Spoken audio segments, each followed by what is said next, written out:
समय का खेल। एक गांव था जहां की जिंदगी अपनी शांति और ठंडक में बहती थी। वह गांव हरा भरा और सुखी था और वहां के लोग सादा और खुशहाल थे। गांव के सबसे बड़े किसान का नाम राशिद था। राशिद सिर्फ अपने खेतों की उपज से प्रसिद्ध नहीं था, बल्कि उसकी जिंदगी का एक उसूल था, समय को व्यर्थ मत करो, हर पल की कीमत जानो। एक दिन राशिद अपने खेतों में काम कर रहा था कि अचानक उसका बेटा जुबैर आया। जुबैर का मन हमेशा किसी नई चीज में लगा रहता था और वह हमेशा कुछ नया करने की कोशिश करता। वह राशिद के साथ खेतों में काम करने के बजाय ज्यादा समय दोस्तों के साथ खेलने या किसी नई खोज में लगाता था। पापा, मुझे लगता है कि आपका काम बहुत बोरिंग है। आप हमेशा वही एक ही काम करते रहते हैं। क्या आपको कभी कुछ नया करने का मन नहीं करता? राशिद मुस्कुराते हुए बोला, बेटा, नया काम करने के लिए समय की जरूरत होती है और समय सबसे कीमती चीज है। जिंदगी में समय की कीमत समझो, फिर देखो तुम्हारी दुनिया कैसे बदलती है। जुबैर हंसते हुए बोला, पापा, ये सब तो ठीक है, लेकिन आपको कभी इस बात का पछतावा नहीं होता कि आपने अपनी जिंदगी का इतना हिस्सा खेतों में बिता दिया? आप कभी बाहर की दुनिया को देखने नहीं निकले। राशिद ने दिल से कहा, बेटा, दुनिया में सबसे कीमती चीज समय है और जो व्यक्ति समय की कीमत करता है वह कभी पछताता नहीं। जब तुम बड़े हो जाओगे तब तुम्हें समझ आएगा कि समय का नुकसान क्या होता है।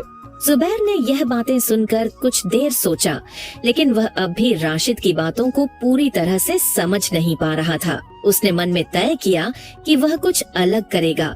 वह दुनिया को नई नजरों से देखेगा। अगले दिन जुबैर गांव से बाहर निकल पड़ा।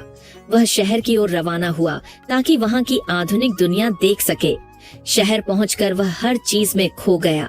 बड़ी बड़ी इमारतें, सड़क पर दौड़ते हुए लोग, हर तरफ शोर शराबा और एक तेज तर्रार जिंदगी थी। जुबैर ने यह सब देखा तो वह समझ गया कि शायद राशिद का तरीका बहुत सादा था और उसके पास वह चमक दमक नहीं थी जो शहर में थी। जुबैर ने कई दिन शहर में बिताए, अलग अलग जगहों पर जाकर नए अनुभव किए। इस दौरान उसने शहर के लोगों को तेजी से दौड़ते हुए और कम समय में ज्यादा से ज्यादा हासिल करने की कोशिश करते देखा।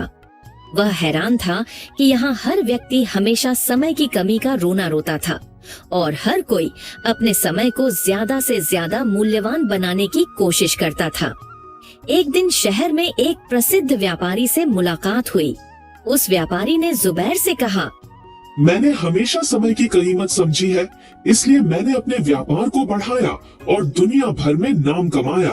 लेकिन अब जब मैं यह देखता हूँ कि मेरे पास सब कुछ है, फिर भी दिल में एक खालीपन महसूस होता है। मुझे समय का नुकसान याद आता है।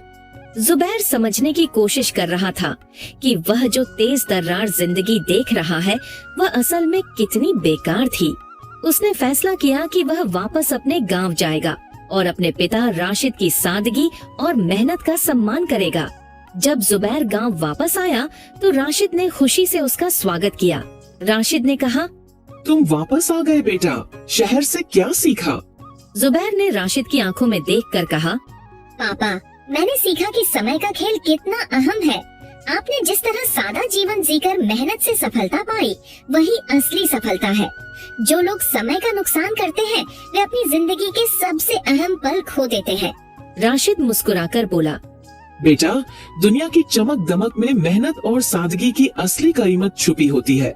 समय कभी वापस नहीं आता। जब तुम्हें समय की अहमियत समझ में आ जाएगी तब तुम अपनी जिंदगी को बेहतर बना सकोगे। जुबैर ने अपने पिता की बातों को दिल से समझा और उसने तय किया कि अब वह अपने समय को व्यर्थ नहीं जाने देगा। उसने अपने काम में सुधार करना शुरू किया और समय का बेहतरीन उपयोग करने की कोशिश की। कुछ महीनों बाद जुबैर ने अपने खेतों में नए तरीके अपनाए और मेहनत के साथ समय की कीमत भी समझी। उसकी जिंदगी में बदलाव आया और वह राशिद की तरह एक सफल किसान बन गया। ये कहानी हमें यह सिखाती है कि समय का खेल केवल जिंदगी का हिस्सा नहीं है, बल्कि यह हमारी तकदीर का भी हिस्सा बन जाता है। जो व्यक्ति समय की कीमत करता है वह न केवल अपनी जिंदगी में सफल होता है, बल्कि दूसरों के लिए भी एक मिसाल बन जाता है। जिंदगी में समय की अहमियत समझना, उसे सही तरीके से बिताना और हर पल का सही इस्तेमाल करना ही इंसान की सफलता का राज है।